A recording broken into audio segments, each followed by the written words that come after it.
Hello everyone, welcome back to Knowledge Park. Today's video is based on figures of speech. There are hundreds of figures of speech in English language. Using a figure of speech in language is like sprinkling condiments over your bland foods so that it tastes better. A figure of speech is a word or phrase that possesses a separate meaning from its literal definition. A form of expression used to convey meaning or heighten effect, often by comparing or identifying one thing with another that has a meaning or connotation familiar to the reader or listener. Now let us study the literary devices and terms of figure of speech. Alliteration. Number of words having the same first consonant sound occur close. For example, a big bully beats a baby boy. From Samuel Taylor Coleridge's The Rime of the Ancient Mariner. The fair breeze blew with the firm flay, the furrow followed free. Did you notice the consonant sound which repeats? In first sentence statement the B was repeating, and in second B and then F was repeating in the whole sentence. This is the sentence formation in alliteration. One more example. We were the first that ever burst into a silent sea. Simile. Comparison is made between two different objects having at least one common thing. I have a trick to remember simile. Whenever we will be comparing anything and using so, like, as, that sentence formation or sentence statement will be simile. For example, where the wind is like a whetted knife. Metaphor. Comparison is made between two different objects without using any comparison word.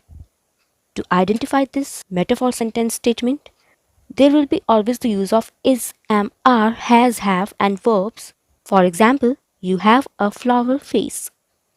There is a comparison of someone's face with a flower, but there is no identifying word of comparison. Personification. Giving human qualities to objects or things. To remember personification, you just need to see in a sentence statement there will be words like which will be making non-human things seems human. For example, laughter holding both her sides. Here laughter is subject.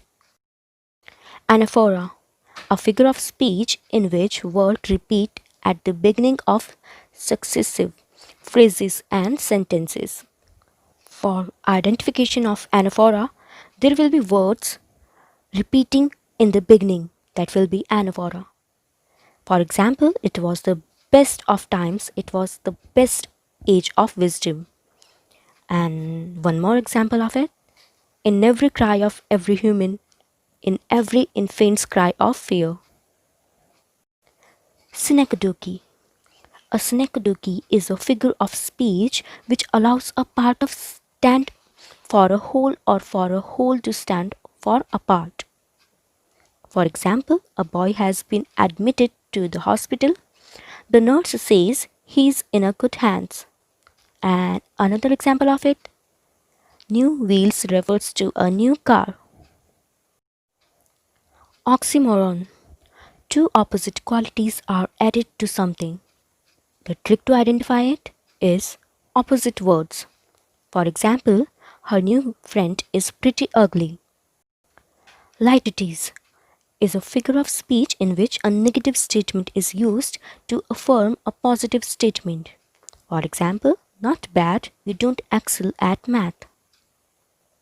Epistrophe is identical to anaphora except that it's the repetition of one or more words at the end of successive phrase, clauses, or sentences. In short, it's always repetitive at the end of the sentence statements. For example, do you swear to tell the truth, the whole truth, and nothing but the truth. An epithet is a word or a phrase which describes the main quality of someone or something. For example, I had a sleepless night yesterday. He is an animal, a dog. Transferred epithet. A transferred epithet is when an adjective usually used to describe on a thing that is transferred to another. Apostrophe. This is just a sign, nothing else but just a sign. For example, when you say oh, oh okay, oh holy night. Some please. This is nothing but the addition of anaphora and epistrophe.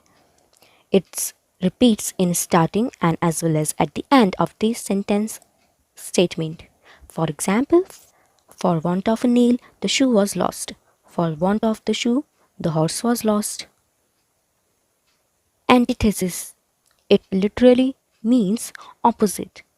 It is a rhetorical device in which two opposite ideas are put together in a sentence to achieve a contrasting effect.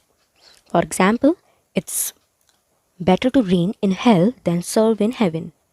To err is human, to forgive divine. It was the best of times, it was the worst of times. Chiasmus. Chiasmus comes from a Greek word that means to cross and it refers to grammatical structure that inverts a previous phrase. For example, beauty is truth, truth is beauty. Live simply so that others might simply live. Circumlocution. Circum means circular rotation and locution means movement. It is a phrase that circles around a specific idea that multiple words rather than directly evoking it with fewer and apter words. For example, divorce me. Untie or break that knot again. Take me to you. Imprison me, for I accept you. Attrol me. Never shall be free. Not ever cast except you. Revised me. And another example of it is instead of bed, a person would say a structure in your room which you sleep on. Diacope. When a writer repeats a word or phrase with one or more than in between. For example, to be or not to be. He is a good man. What a good man. He will do it. I tell you, he will do it. Hyperbole. A figure of speech in which another or a speaker purposely and obviously exaggerate to an extreme. For example, she is going to die of embarrassment. And another example of it, I will love you, dear, I will love you till China and Africa meet. Simply, hyperbole is something which gives exaggeration. Another example of it is I died laughing. Setsugma. In Greek, it means to join.